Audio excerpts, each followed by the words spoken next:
తిరుపతిలో రాజకీయంగా ఉద్రిక్త వాతావరణం నెలకొంది.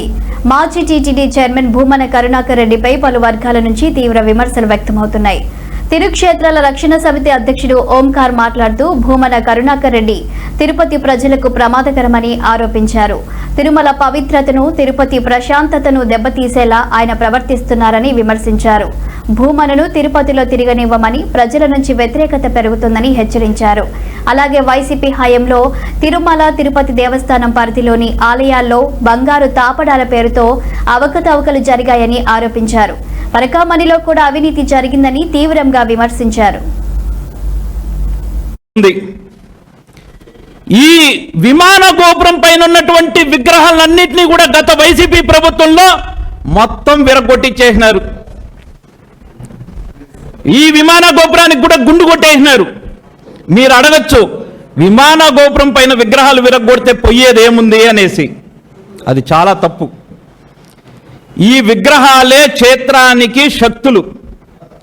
అలాంటి ఒక శక్తిని నిర్వీర్యం చేయడానికి కరుణాకర్ గారు కుట్ర పని వక్లామాత దేవాలయం యొక్క విగ్రహాలను విరగొట్టేశారు. ఇది కొత్త విషయం, ఇంతవరకు ఎవరికి తెలియదు. మనం గతంలో ఏమనుకున్న గోవిందరాజస్వామి దేవాలయ విమాన గోపురం పైన ఉన్న 32 దేవతామూర్తుల విగ్రహాలను మాత్రమే విరగొట్టారని మనం అనుకున్నాం. కాదు, పైన కొండ మీద ఆది వరాహస్వామి దేవాలయ విమాన గోపురం పైన ఉన్న 12 దేవతామూర్తుల విగ్రహాలను విరగొట్టారు. గోవిందరాజస్వామి దేవాలయం పైన ఉన్నటువంటి 32 దేవతామూర్తుల విగ్రహాలు విరగొట్టారు. వక్లామాత దేవాలయ విమాన గోపురం పైన ఉన్న విగ్రహాలను కూడా విరగొట్టించిన గనుడు ఈ కరుణాకర్ రెడ్డి గారు. ఈయన ఈరోజు హిందుత్వం గురించి మాట్లాడుతున్నారు. ఎంత దారుణం అంటే, ఇది వరాహస్వామి దేవాలయం, ఇక్కడ కనిపించేటువంటి 12 దేవతామూర్తుల విగ్రహాలు ఇక్కడ లేవు, ఈరోజు లేవు. ధ్వంసం చేసి గుండు కొట్టేసినారు. గత 5 సంవత్సరాలు ఏం చేశాడండి కరుణాకర్ రెడ్డి గారు? భక్తుల కంటే క్యూ లైన్లు గంటల తరబడి నిలబెట్టేసి వాళ్ళకి పనిష్మెంట్ ఇచ్చాడు. ఆ రోజు కరుణాకర్ రెడ్డి గారు ఎక్కడ మాట్లాడింది లేదు. పరకామణి కేసు మీకు అందరికీ తెలుసు. ఒక దొంగ దగ్గరే గజ దొంగ పోయి దోచుకున్నాడు. ఆడెవడో రవికుమారు, ఆడు దొంగ. మరి ఈ కరుణాకర్ రెడ్డి గారు ఏంది? గజ దొంగ.